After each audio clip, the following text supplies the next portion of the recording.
CEAP, Centro Espírita Altivo Panfiro. Uma casa de amor.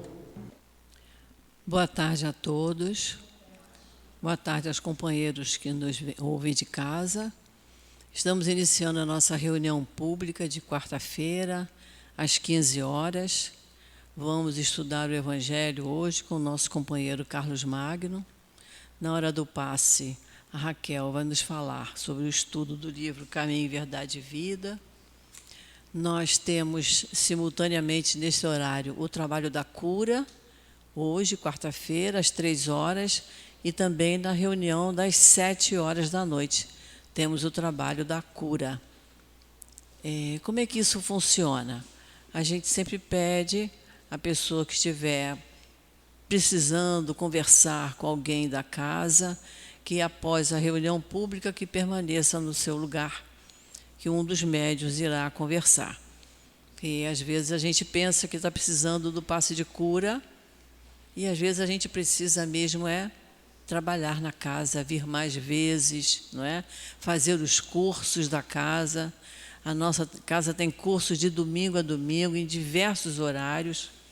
Então, a gente precisa estudar, muito especialmente as obras de Kardec.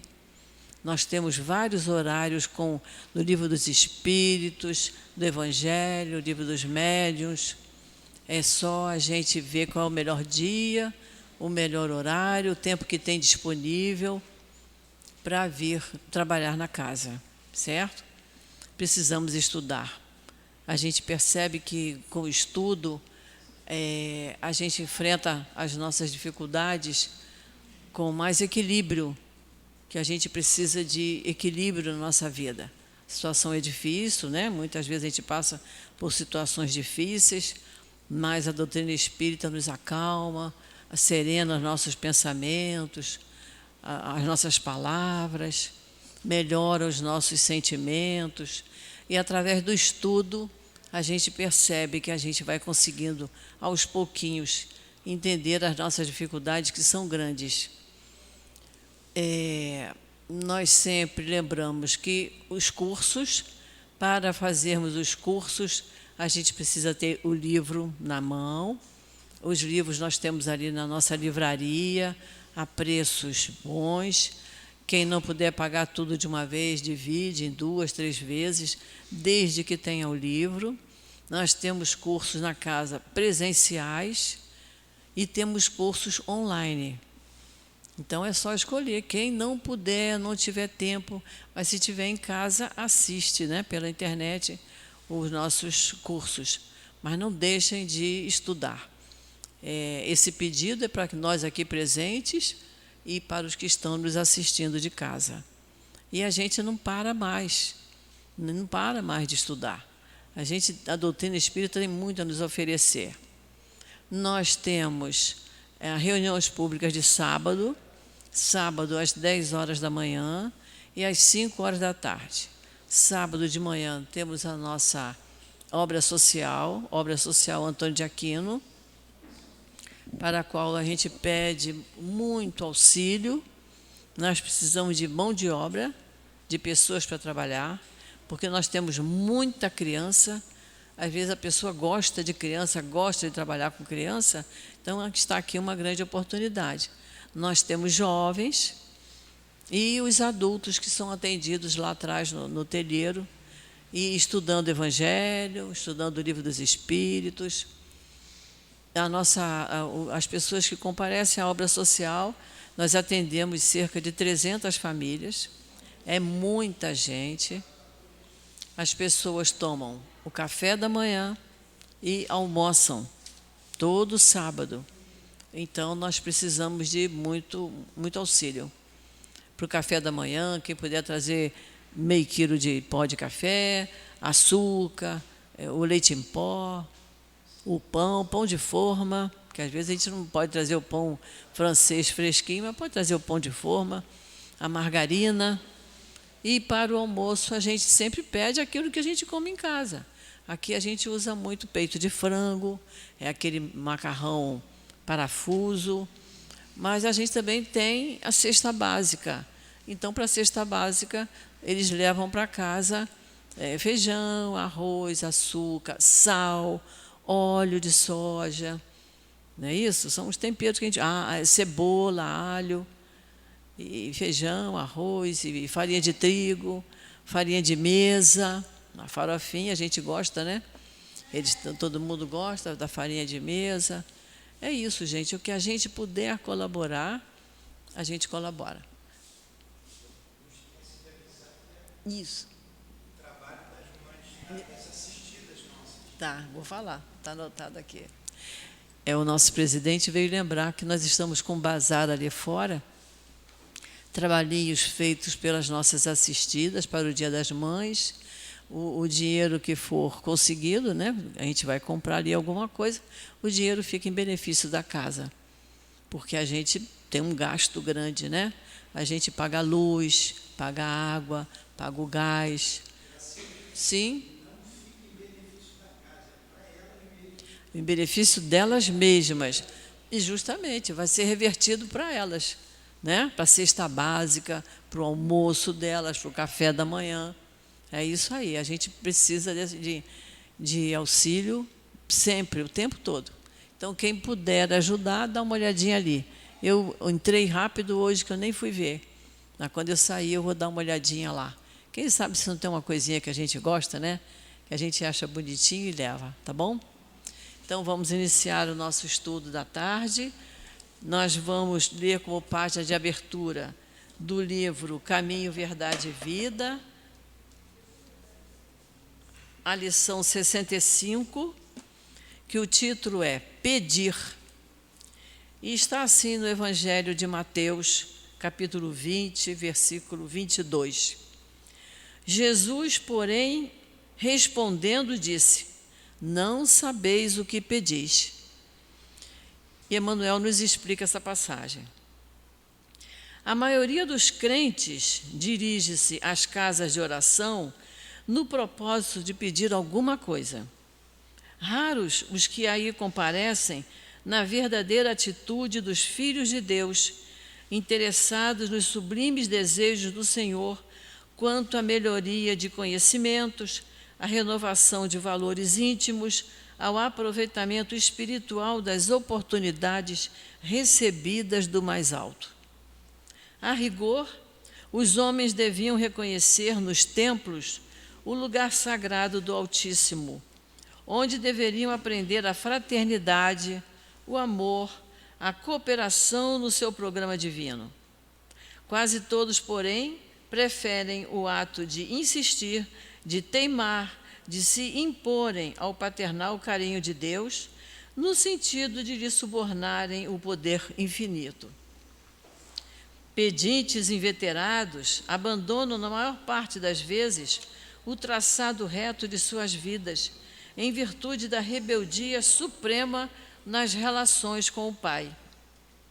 Tanto reclamam que lhes é concedida a experiência desejada e pedida. Sobrevêm desastres, surgem as dores, em seguida aparece o tédio, que é sempre filho da incompreensão dos nossos deveres. Provocamos certas dádivas no caminho, adiantamo-nos na solicitação da herança que nos cabe, exigindo prematuras concessões do Pai, à maneira do filho pródigo, mas o desencanto constitui-se em veneno da imprevidência e da irresponsabilidade. O tédio representará sempre o fruto amargo da precipitação de quantos se atiram a patrimônios que lhes não competem. Tenhamos, pois, cuidado em pedir, porque, acima de tudo, devemos solicitar a compreensão da vontade de Jesus a nosso respeito. Isso nos será comentado durante o passe pela nossa companheira Raquel. E nós vamos agora fazer a nossa prece, vamos elevar o nosso pensamento a Jesus,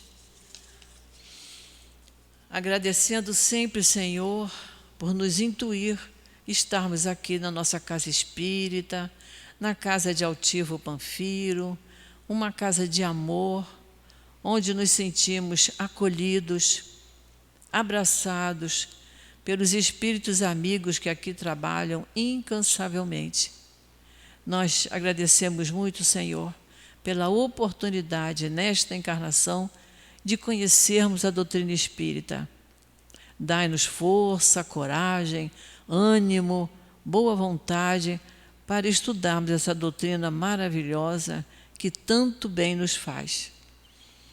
Pedimos, Senhor, em Teu nome, em nome desses espíritos amigos que estão sempre nos amparando e nos fortalecendo, em nome de Deus, nosso Pai, a permissão para iniciarmos o estudo do Evangelho na tarde de hoje. Graças a Deus. Nós estamos estudando o capítulo 8 do Evangelho, Bem-aventurados que têm puro coração. O nosso companheiro Carlos Magno vai nos falar do item 11 em diante. Eu vou ler um pedacinho do item 12, que nos diz assim: no sentido evangélico, o significado da palavra escândalo, tão frequentemente empregado, é muito mais amplo, razão porque ela não é compreendida em certos casos. Escândalo não é somente o que agride a consciência de alguém, é tudo o que resulta dos vícios e das imperfeições dos homens, todas as más ações de indivíduo para indivíduo, com ou sem repercussão. O escândalo, nesse caso, é o resultado efetivo do mal moral. Então, que Jesus abençoe o nosso companheiro. Boa tarde a todos. É imenso prazer a gente estar aqui nessa casa. É uma boa semente que germinou.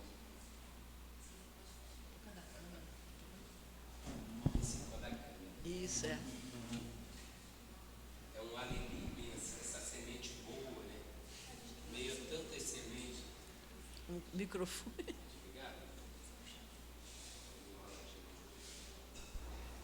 Tá, obrigado.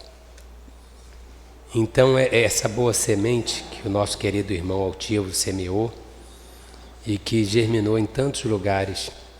Eu já passei aqui em frente, né? Mas eu confesso que para mim é uma grande alegria poder estar nessa casa. O carinho que a gente tem, embora tenha tido muito pouco contato com o Altivo, contato mais através de palestra, de conhecer assim, o trabalho dele, né? Mas a gente percebe que Altivo foi realmente um espírita vanguardeiro. Altivo, ele rompeu com as barreiras, né, daqueles limites que às vezes a gente se estreita, no sentido exatamente do que nós vamos aqui ver da letra que às vezes mata. E ele conseguiu beber do espírito que vivifica, né? Então, para a gente é uma grande alegria. Eu faço parte do movimento da região ali de Santa Cruz, do lado de lá da Serra, né? Sou do Centro Espírita Amor a Cristo, que fica em Paciência.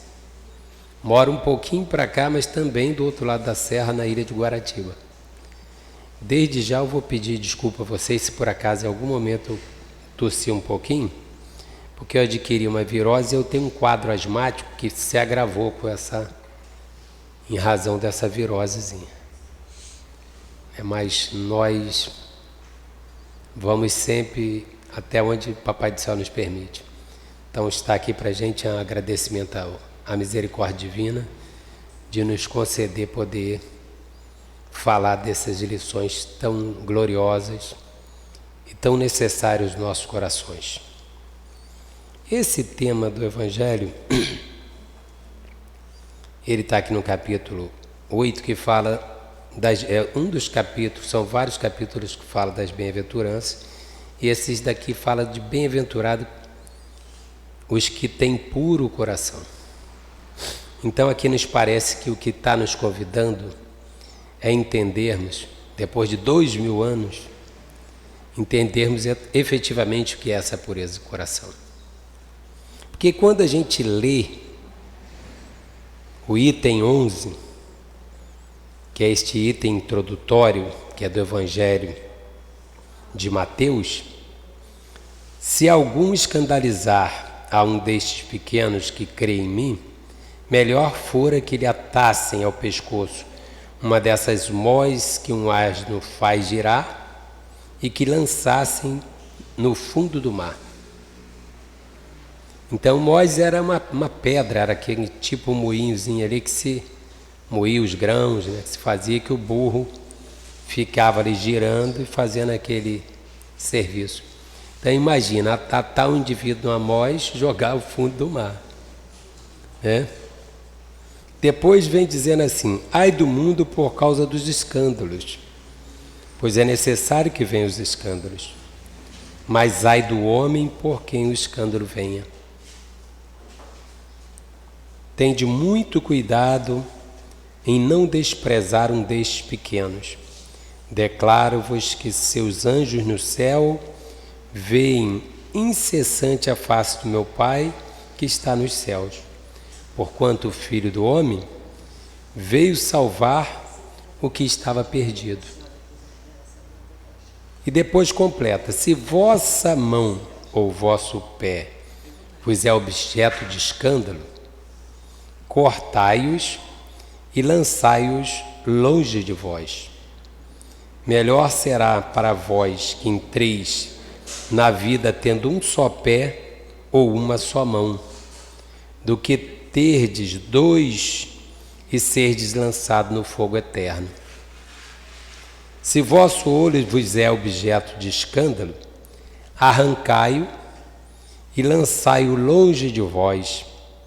Melhor para vós será que entreis na vida tendo um só olho, do que terdes dois e serdes precipitados no fogo do inferno. Então está em São Mateus, no capítulo 5, o versículo 29 e 30, e no capítulo 18, 6 a 11. Então o que a gente vê é o seguinte: quando nós conversamos sobre a questão do Evangelho, nós precisamos contextualizar. Porque é por isso que acredito que muitas pessoas acabam se afastando da religião, da religiosidade e até da religião. Muito mais até da religião do que da religiosidade. Porque se nós não conseguirmos entender em essência aquilo que Jesus queria trazer, nós realmente vamos ficar só nessa periferia e não vamos conseguir nos aprofundarmos no que é essencial. Se o propósito é ter puro coração, de nada adianta a gente ter uma interpretação equivocada, porque certamente isso vai trazer reflexos sobre o entendimento e, consequentemente, em nossas vidas. E isso ocorreu durante muitos e muitos anos, depois daquela etapa dos apóstolos, quando nós pegamos o período de Idade Média, a todo aquele período que foi um período obscuro, e que exatamente por conta de má interpretação do Evangelho do Cristo, até a deturpação desse Evangelho. E Jesus, à época, como um insigne pedagogo, ele procurava buscar os elementos que eram afetos àquelas pessoas. Nós estamos falando de 2000 anos, e nesses 2000 anos, se nós nos remontarmos àquela época, nós vamos imaginar que nós vivíamos numa sociedade que eminentemente era uma sociedade analfabeta. Eram raras pessoas que sabiam ler, raras pessoas que sabiam escrever.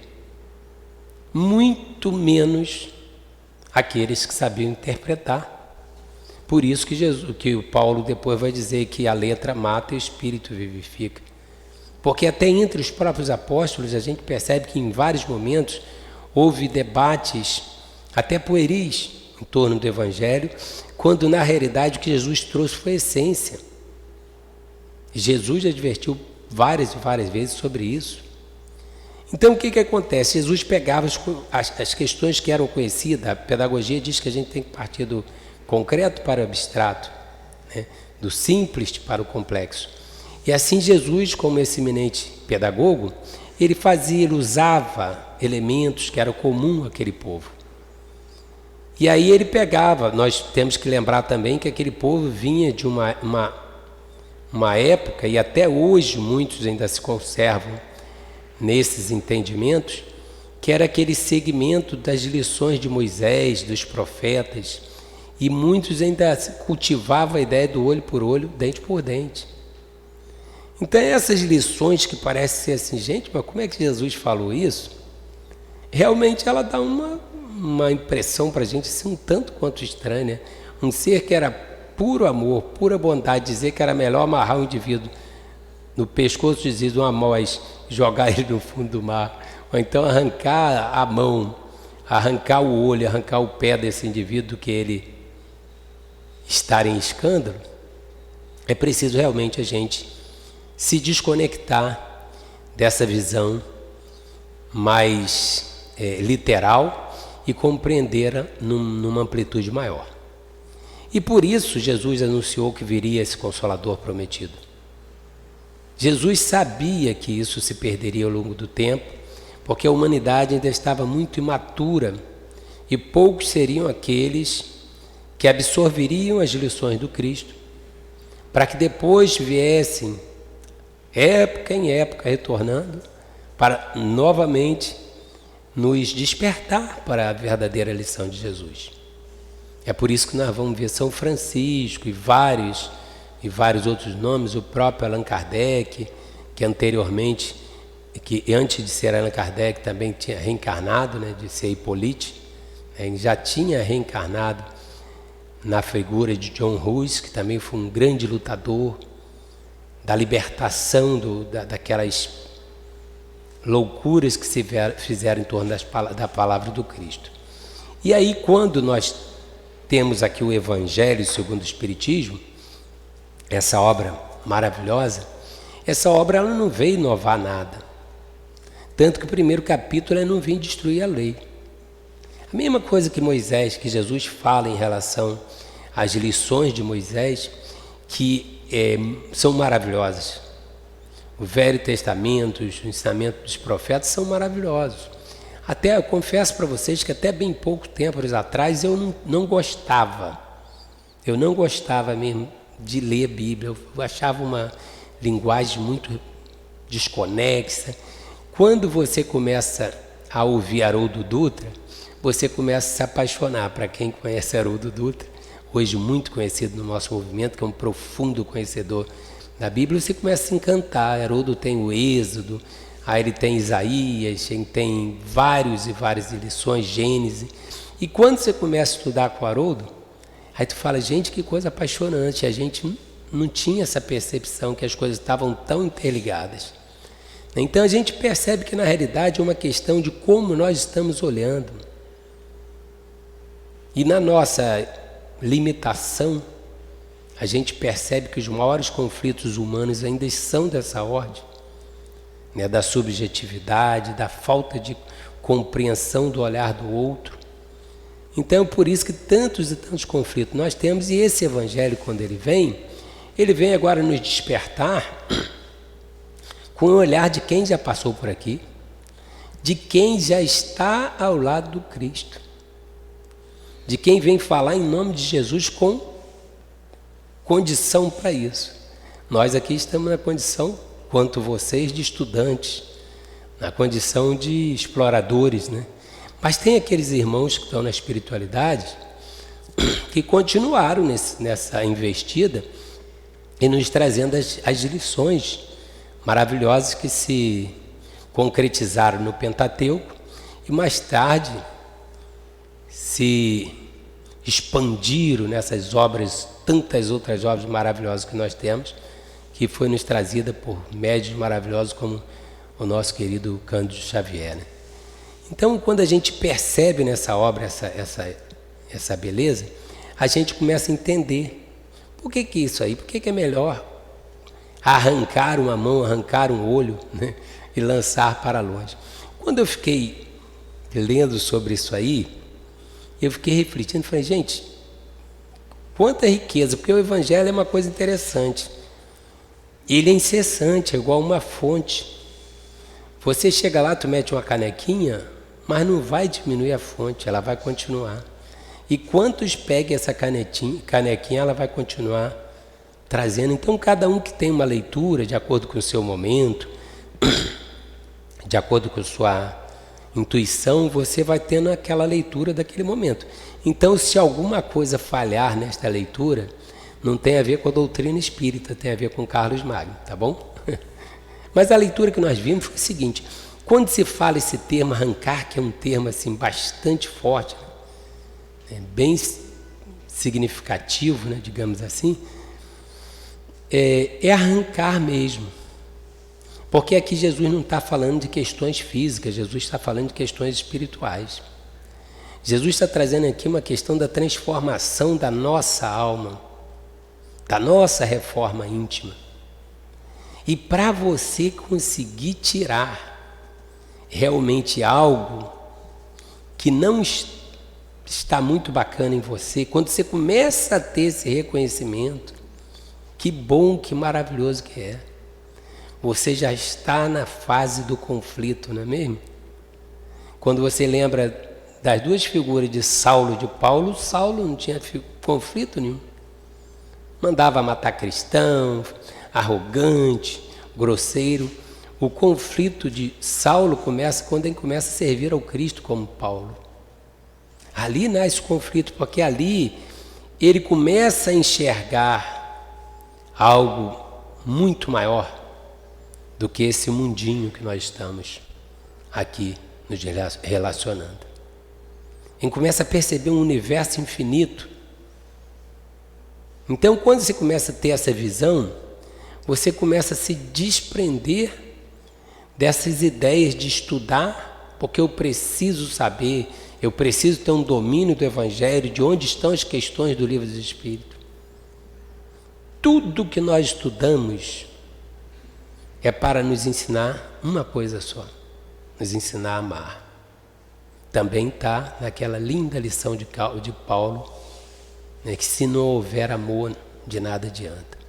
Então tudo, e quando nós mergulhamos também lá no passado e vamos ver, por exemplo, a vida de Gesiel, o que Gesiel conhecia? O Velho Testamento. Quem lê Paulo e Estevão percebe que ele ali, enquanto Gesiel, já era uma alma nobre, porque ele conseguia extrair do Velho Testamento aquilo que era a essência. E quando ele se torna cristão, ele só funde aquele amor que já era inerente a ele, né? Então ele, naquela figura... Aí eu pergunto para vocês, será que Gesiel, depois Estevão, ele tinha o conhecimento que nós temos? Será que tinha? Conhecimento que eu digo teórico. Ele não tinha esse recurso que nós temos, de tantas informações, de livros, você vai na internet, puxa uma palavra, te dá uma palestra. Não tinha esse recurso, mas ele amava. Ele já tinha entendido a essência da religiosidade, que era o amor. Então ele já amava. Então, quando essa mensagem adverte sobre isso que pedis, nós temos que tomar um cuidado muito grande, né?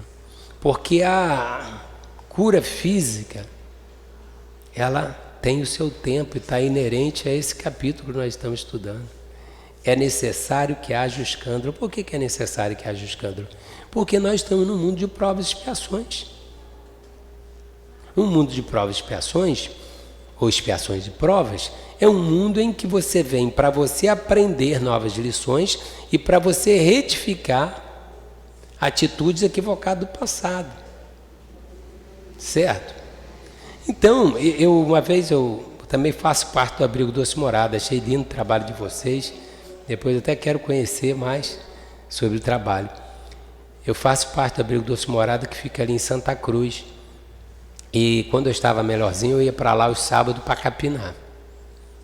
E uma vez eu capinando, aí eu comecei a olhar assim, porque para quem conhece, por aqui também tem aquele capim verde que cresce e fica enorme, que alguns chamam de sapetubas, outros chamam de capim navalha. É um capim que fecha tudo. E ele é chamado navalha porque se você passar por ele, ele corta mesmo, arranha a sua pele. E aí eu vendo aquele matagal todo e capinando, eu vi uma armudinha desse tamanho. Aí eu peguei lá, puxei com a mão e arranquei. Muito fácil. Mas quando ele vira uma torceira, ele se enraiza, aquilo cresce tanto que é muito difícil até para você tirar com enxada. Você precisa vir com uma pá, vai por baixo fazendo uma alavanca para arrancar e tira aquele troço enorme, difícil. E dá muito mais trabalho para isso. E aí eu fiquei imaginando, quando nós reencarnamos, Deus separa um lote para cada um. Está lá separado seu lote bonitinho, limpinho. Aí ele pega um saquinho de semente, bota aqui, aí bota no outro, todo mundo, mesmo saquinho, mesma semente, tudo direitinho, bonitinho ali. Aí alguns são espertos, eles correm lá, já começam a plantar, quando começa a crescer o capinzinho, já arrancam aquele capinzinho. Então a coisa fica mais suave, daqui a pouco aquilo floresce, fica maravilhoso. E aí, passado o tempo, a gente olha, aquela história da grama do vizinho é sempre mais verde, a gente olha para o outro lado e fala assim, mas peraí, que coisa maravilhosa, só que a gente esquece que nós dormimos, nós nos distraímos, não foi Deus que plantou o capim foi a nossa invigilância, a nossa incúria, nossas ocupações fúteis. Então ali foi crescendo o capim. Aí o que acontece? O terreno continua sendo seu, o espaço continua sendo seu. Aí até então você não tinha conflito, agora você começa a ficar conflituoso, fala assim, meu Deus, e agora? Aí o que vai acontecer? Deus vai descer para capinar para você? Não vai, não vai. Quem que vai ter que fazer calo na mão? Você. Quanto mais tempo você ficar olhando e pensando como vai ser pior, não é isso? Melhor coisa que tem é você começar. Não tem problema, comece. Não olhe para trás, esquece. Porque se você começar hoje, amanhã você já tem um pedacinho, outro pedacinho, daqui a pouco você já está com a tua terra pronta para plantar novamente. Vai ser aquela mesma terra que o Papai do Céu te entregou. Entende? Então isso é o que está lá no céu e inferno, no Código Penal Divino, quando fala de que nós temos o arrependimento. Poxa, eu estou arrependido, estou tão chateado, eu não devia ter feito isso. É ótimo, muito bom. Porque enquanto você não tem arrependimento, a tendência é você continuar fazendo besteira. Mas depois vem a expiação. O que é? A retificação daquilo que você fez de forma equivocada. Você precisa encontrar um caminho para isso. Aí você é colocado dentro de uma condição para que você aprenda a valorizar o terreno limpo que você recebeu. E depois vem a oportunidade de reparar. Vamos semear novamente, capinar agora, vou plantar. Entendeu? E agora eu não estou mais olhando nem para o ontem, nem olhando para o amanhã, que é o terreno do vizinho. Eu estou focado naquilo que eu tenho hoje, na minha realidade de hoje. E a mensagem de Jesus, ela foi uma mensagem exatamente assim. Ela foi uma mensagem do agora, gente. Essa ideia que se tem que Jesus construiu uma mensagem para amanhã, para o depois. A mensagem que ele passa para a gente de que há continuidade é para nos dar esperança. Mas a lição mais efetiva que Jesus deixa é que você tem que começar agora. Por isso ele encontrou pessoas, selecionou pessoas que eram pessoas com dificuldades. Que era para a gente entender, caramba, quer dizer que se eu começar agora eu transformo. Eu mudo essa história, só depende de mim. Só depende de mim. Depende de eu agora olhar e falar assim, não, o terreno é meu, que bom que eu tenho terreno.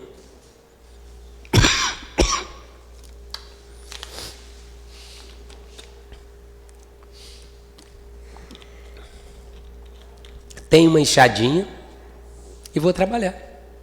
E aí você começa. Assim que se faz, assim que é o processo de crescimento.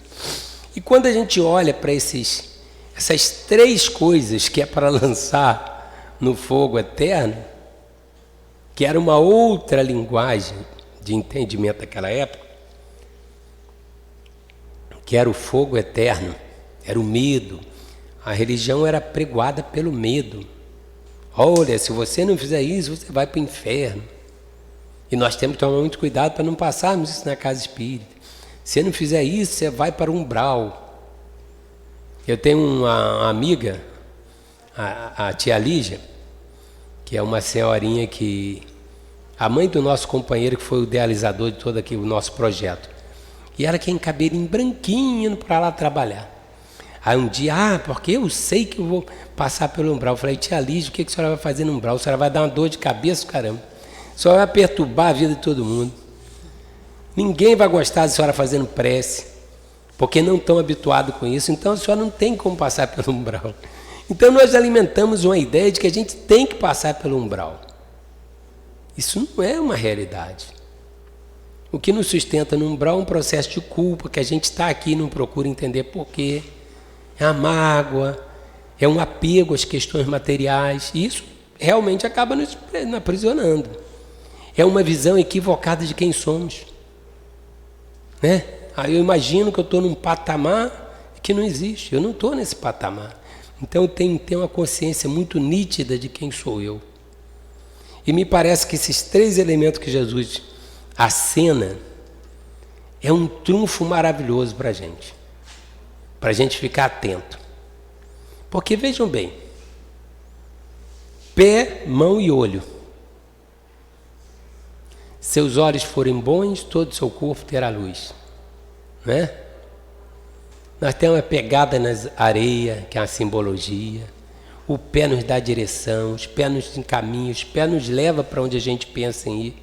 Não é isso? Não é ali quem faz esse movimento de condução? E a mão, a representação da ação. Não é isso? Então nós temos o desejo, que são os olhos. Quase tudo está afeto aos nossos olhos. O que acontece com a paixão? As nossas paixões.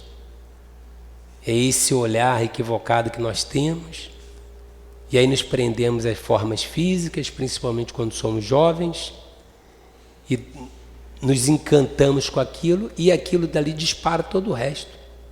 Essa é a realidade. Até do ponto de vista científico, existe estudo que diz que as maiores informações que chegam ao nosso cérebro é através dos nossos olhos. Tanto que a gente percebe, você vai pela rua, aí tu está pensando uma coisa, dirigindo. Aí daqui a pouco, quando tu olha, tem um outdoor. A tua mente, macaquinho, sai daqui e pula para o outdoor. Não é isso? Aí daqui a pouco tu vê, aí você vê, se foi uma coisa ali no outdoor relacionada à beleza, aí as moças falam assim, eu tenho que comprar aquele meu batom, tenho que passar no salão, e dali seu pensamento já foi, já viajou. E os meninos, você vê aquele carro bonito, que carro bonito, e nós confabulando. Então a nossa mente o tempo todo está se perdendo com questões pueris. E exatamente essa falta de capacidade de focarmos é que faz com que os nossos olhos nos direcionem para aquilo que não é importante. Perdemos tempo demais com televisão, perdemos tempo demais com as coisas que não nos acrescentam em nada as nossas almas, mesmo depois de já termos grandes conhecimentos. Não é verdade? A mão é a ação. Mas antes da mão eu vou falar do pé, porque esse pé é aquilo que nos dirige. Você criou o desejo, é o que te mostra o movimento que você faz. Não é isso? Que para onde você está se direcionando? Você tem os seus anseios, e para onde você está direcionando esses anseios? Primeiro você precisa avaliar o anseio, por isso Jesus falou, onde estiver o seu coração, estará o vosso tesouro. O coração é a representação da significância, daquilo que tem significado para a gente.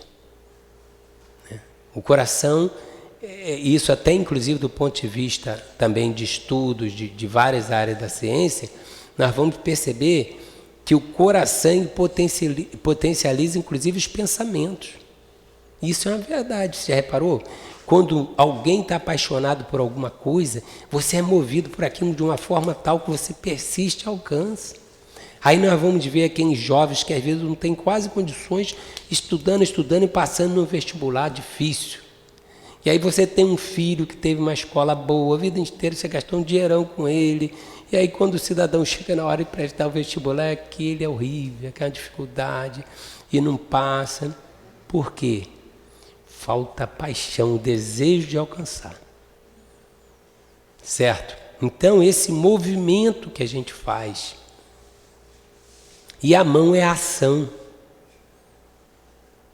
Porque é o último elemento ali que você pode parar ou pode seguir adiante. Quando é ruim, é a hora de você ainda tem a última chance de parar. E quando é bom, você tem a chance de executar. Porque também é outra coisa que a gente tem que tomar cuidado.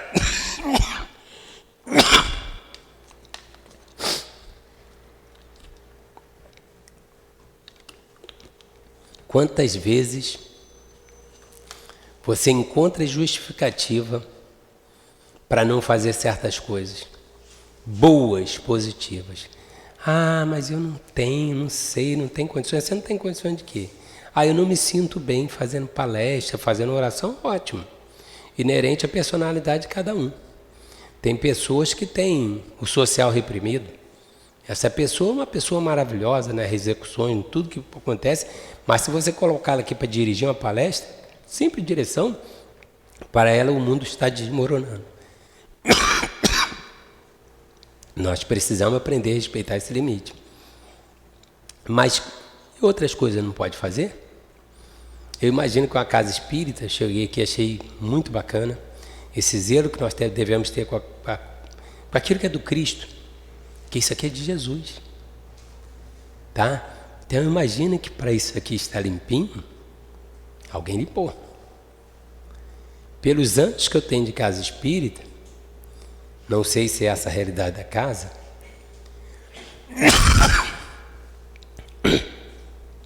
a maior parte das coisas, a casa não tem condições de pagar.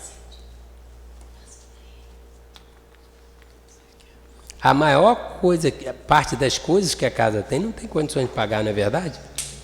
Quem que faz? Eu, quando comecei um certo tempo, vou aceitar com carinho, quando eu comecei, obrigado, meu amor, quando eu comecei a frequentar a casa espírita, depois de um certo tempo, eu comecei a questionar, eu falei assim, bom, vamos ver. Essa luz está acesa, alguém paga. Ah, tem um ar-condicionado, tem um ventilador, alguém paga. Então eu me dirigi, que eu comecei a perceber a filosofia da casa espírita, ao dirigente que quis saber como é que a gente ajuda. Existem várias formas de ajuda, eu acho que isso é a beleza da casa espírita. Quando não se pode ajudar através de financeira, às vezes você pode ajudar de uma forma, exatamente, não tem condições financeiras, mas se quiser eu posso vir aqui um dia para ajudar a limpar. Nós estamos fazendo no Abrigo Doce Morada, um centro mais uma das nossas atividades é um centro de atividades multidisciplinares, uma quadra coberta onde a gente quer fazer atividades sociais, esportivas, culturais, com as crianças da comunidade. Só que o recurso, eu acredito do jeito que é aqui, né? Difícil chegar, né? Então nós conseguimos chegar a um patamar, construir a quadra coberta só o piso e a quadra e a cobertura. E eu falei com meus companheiros, no mínimo a gente tem que deixar esse quintal limpo. Então, enquanto eu ainda estava tendo condições físicas, se Deus quiser eu vou voltar a tê-la, eu estava indo para lá capinar, que eu falei, eu preciso pelo menos plantar flores. Em vez de a pessoa ver mato, vai ver flores. Ah, mas onde está o projeto? Está aqui. Agora imagine, a pessoa não consegue nem chegar no projeto. Então a gente tem que fazer o que pode para aquele momento. Sonhar é muito bom, mas ter os pés no chão é necessário. Então, dentro desse contexto, quando a gente vê essas explicações maravilhosas, a doutrina espírita traz exatamente esse contributo. Traz essa grandeza dessa interpretação mais além, mais adiante. Por quê? Porque ela mostra que essa necessidade do escândalo, essa condição espiritual que nos encontramos, e que somente através da reencarnação nós conseguiremos ir vencendo essas etapas E conseguiremos voltar, porque às vezes não dá para capinar o terreno numa encarnação só não, tá? Às vezes você vai voltar na outra encarnação para poder continuar capinando. Mas se você fizer igual o ladrão que estava ao lado de Jesus, se você já partir com enxadinha, quando tu voltar, tu já volta determinada. Então isso é fundamental. Então essa construção que a doutrina espírita nos traz e agrega, que constrói para nós, vai nos conseguir fazer entender essa lição de Jesus. Por quê? Porque realmente, digamos que eu, Carlos, tivesse a infelicidade de desejar matar alguém. Aí, na hora que eu estou com um revólver lá na mão, acontece algum acidente, alguma coisa, pum, minha mão perdeu. Ai, perdi minha mão. Até literalmente falando, o que seria melhor para mim, perder essa mão ou matar aquela pessoa?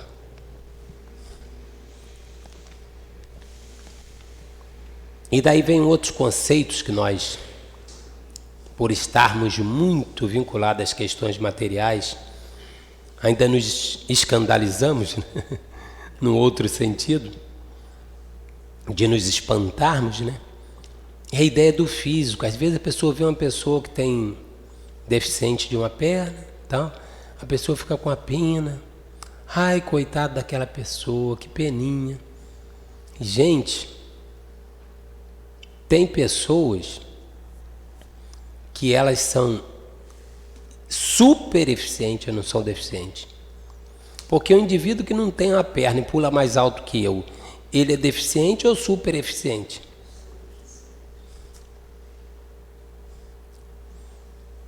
A pessoa que pilota um avião sem braço, ela é super eficiente ou ela é deficiente? Nós tivemos o caso desse, não sei se é na Colômbia, um país desse aí, que mostra a história. Apareceu na internet uma menina que não tinha, nasceu sem braço, se tornou psicólogo, tornou piloto de avião, aí aparece ela pilotando um avião com os pés. Então nós costumamos a ver pessoas que dão lições de vida maravilhosas, não é mesmo? Então quantas e quantas coisas bonitas que a gente percebe. Por que nós temos uma visão equivocada?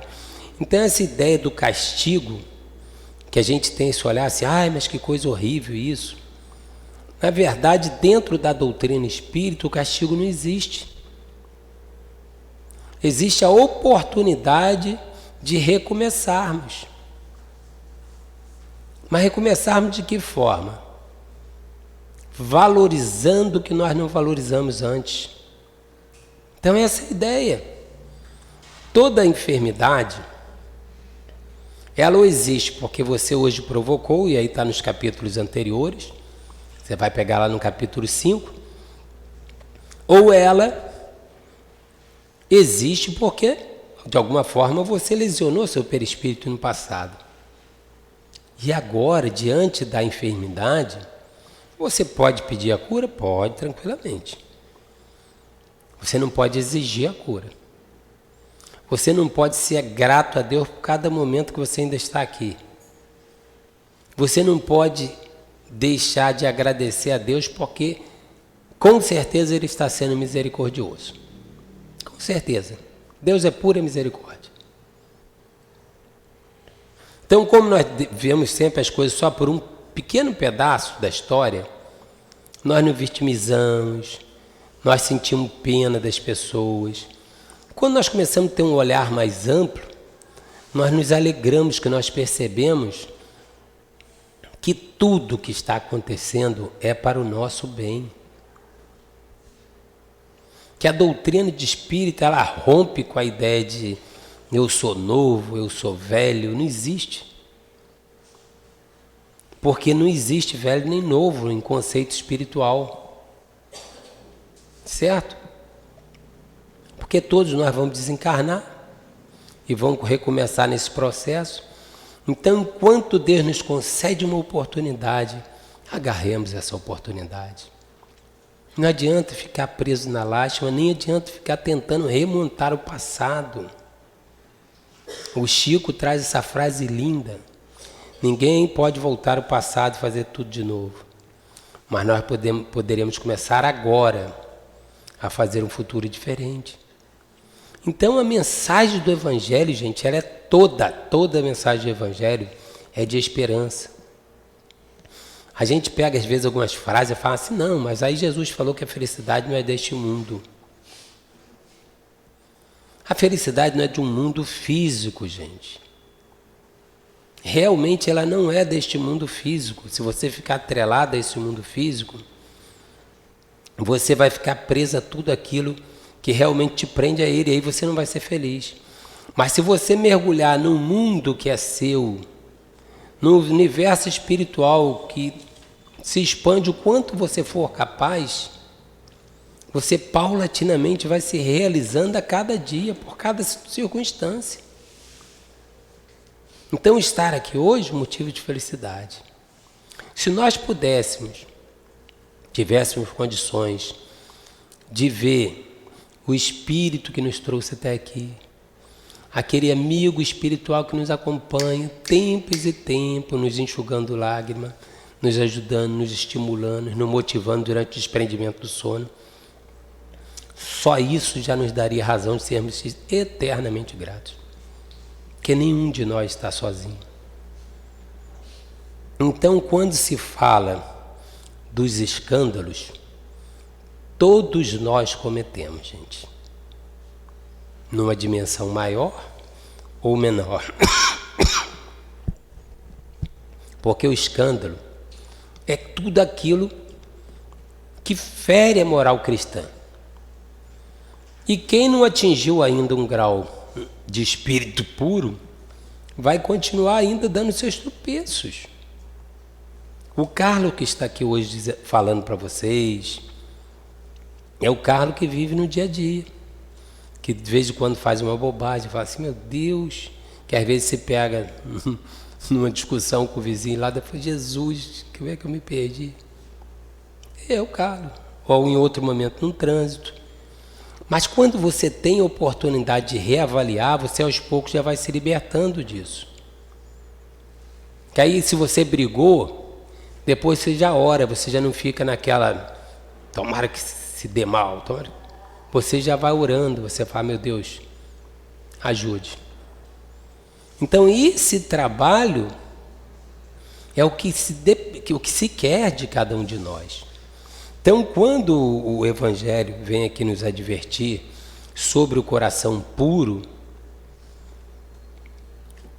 aquele que fala assim, eu tenho coração puro, tenho coração puro? O que vocês acham? A pessoa fala, não, mas o meu coração é puro. Tem coração puro? Não. O Chico, se você perguntasse para ele, faça assim, Chico, seu coração é puro? Vocês acham que o Chico ia falar, ah, sim, é puro? O que o Chico falava? Quem era uma lesma, quem era um verme.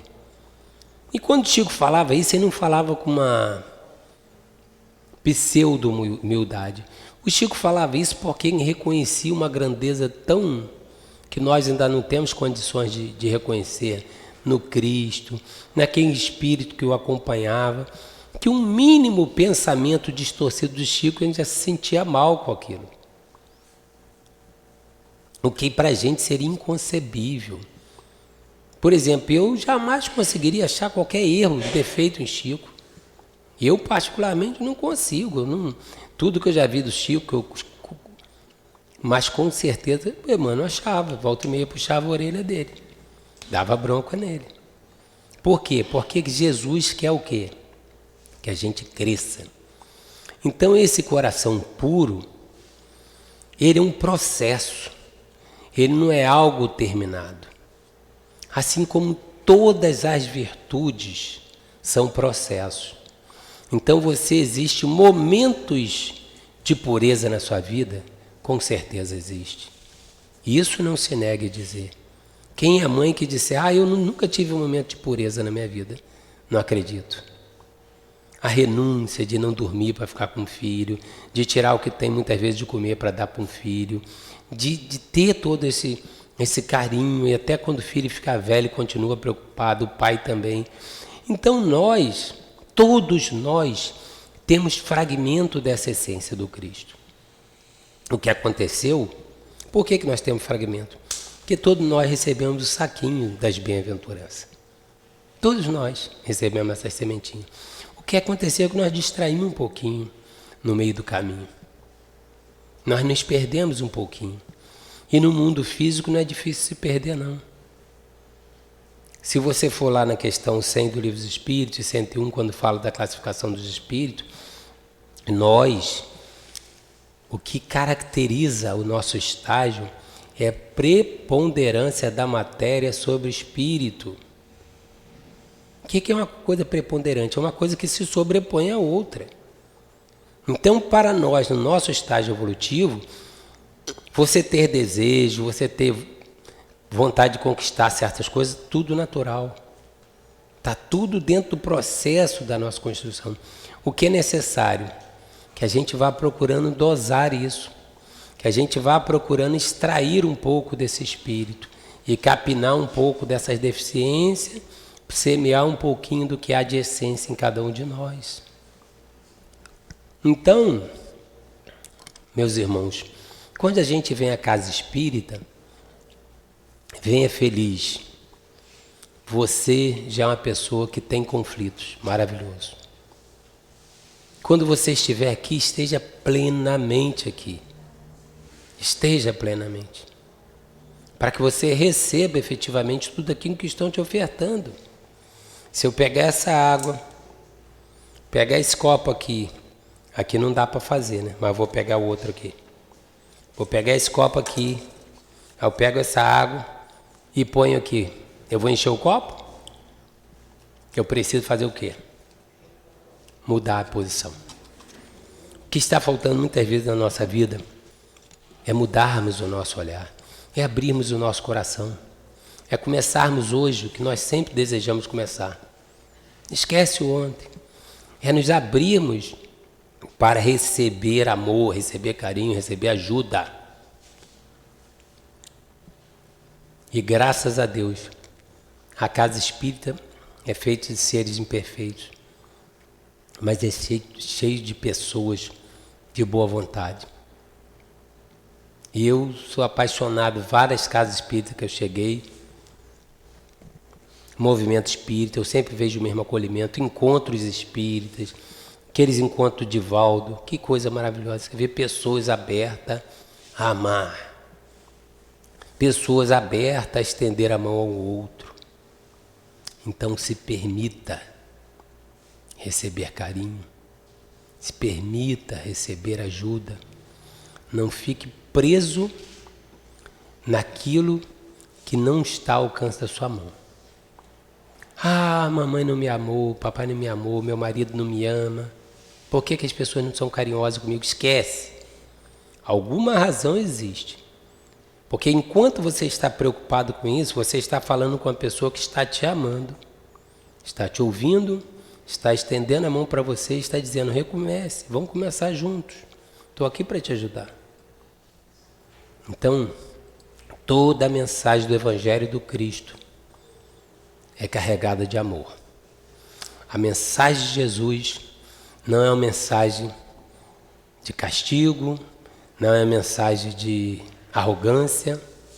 As falas que nós não interpretamos é porque nós não entendemos adequadamente, tá? Mas toda a mensagem do Cristo é amor. Última ação de Jesus na cruz. Pai, perdoai porque eles não sabem o que fazem. Então, Jesus partiu nos amando e também partiu deixando muito claro, eu não vos deixarei órfãos. Então, meus irmãos, enchemos nossa alma de esperança, vamos vencer todas as nossas deficiências do dia a dia, vamos vir para a casa espírita, mas vamos participar. Aqui é a sua família também. Tem uma amiga lá que é uma pessoa muito simples, na nossa casa espírita, nossa reunião mediúnica. Toda vez que ela chega na porta, ela abre um sorriso e fala assim, família. E a gente sente uma alegria enorme, porque é tão bom você ter alguém que fala assim para você, família, e quer ser parte da sua família. E a família do Cristo é qual? Meus discípulos serão reconhecidos por ter o mesmo sangue. Foi isso? Não. Meus discípulos serão reconhecidos por muito se amarem. Então amemos e façamos parte dessa família abençoada de Jesus. Que Jesus nos abençoe a todos. Mais uma vez eu agradeço. A alegria imensa de poder conhecer mais um trabalho tão bonito de Jesus que foi implantado aqui nesse pedacinho. Tá? Uma boa tarde a todos. Nós é que agradecemos, viu, Carlos Magno, pelo você ter aceitado o convite da casa, ter trazido o resultado do seu estudo, muito bom, muito esclarecedor para todos nós, e que você possa voltar outras vezes. Antes de passarmos para a segunda parte, a gente tem que lembrar que de vez em quando alguém esquece. Como hoje, quarta-feira, é dia do passe de cura, quem toma passe de cura tem que entrar aqui no salão, após o passe de cura, e sentar lá em cima, olha, da porta dali da entrada para lá. Quem não tomou passe de cura, senta na parte de baixo, tá? Que é para os médios saberem, para eles não ficarem sem saber quem tomou passe de cura e quem não tomou, certo? Então, vamos passar para a segunda parte da nossa reunião, que é dedicada ao trabalho da cura. Vamos pedir aos médiuns que se coloquem, enquanto nós outros que vamos tomar o passe, vamos ficar em silêncio, com os nossos olhos fechados, todos lembrando que temos o anjo da guarda ao nosso lado, que vai ouvir as nossas solicitações.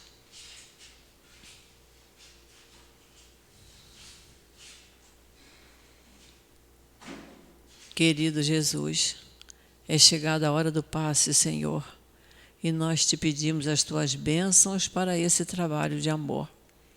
Que possam os mentores estarem junto dos médiuns, para que eles possam transmitir fluidos de paz, de harmonia, de equilíbrio, de saúde física e de saúde emocional. Então, nós te pedimos, Senhor, que abençoe esta hora, a hora do passe. Graças a Deus.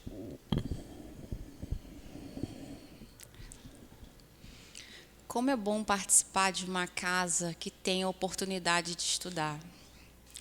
No livro Caminho, Verdade e Vida, Emmanuel vai nos orientar sobre a questão do pedir. Quantas vezes eu fui numa casa de oração pedir, onde a maioria das pessoas chegam à casa para solicitar ou pedir algo. A oração, ela é realizada não apenas no pedir, mas no agradecer e no louvar. Quantas vezes eu pedi de uma maneira fácil e fútil. E agora eu começo a compreender e quanto é importante saber pedir. Ele nos alerta de que forma nós estamos pedindo no templo sagrado, onde Deus está conosco, como nós nos colocamos nossos pensamentos diante dele. Nós estamos com comportamento de teimosia, de insistência, ou estamos de coração aberto? Estamos pedindo, na verdade, para fortalecer a nossa fé, fortalecer o nosso conhecimento, fortalecer a nossa fraternidade, ter a oportunidade de praticarmos o amor. Como nós estamos nos colocando diante desta oração, desse momento sagrado, que é a comunicação com a divindade, com Deus, esse momento tão importante, quando nós estamos diante dele, que a gente não apenas fique de joelho de uma maneira de um ritual, mas que a gente consiga estar com o coração aquebrantado diante dele, agradecendo, louvando, mas também pedindo que seja feita a sua vontade e que seja pela sua misericórdia nos dando graça para que seja melhor para cada um de nós. Obrigada pela oportunidade.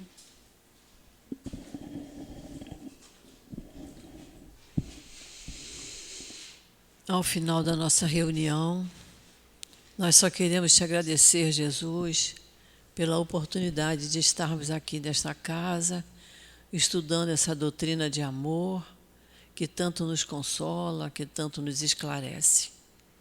Permita, Senhor, que essa paz que reina em nossos corações nesse momento, que fique conosco por todo o dia de hoje. Então, Senhor Jesus, em Teu nome, em nome desses espíritos que trabalham incansavelmente nesta nossa casa de amor, a casa de Altivo Panfiro, que eles possam também estar sempre junto de nós. E através deles pedimos a permissão a Ti e a Deus nosso Pai, para darmos por encerrado a nossa reunião de estudos e passos da tarde de hoje. Graças a Deus.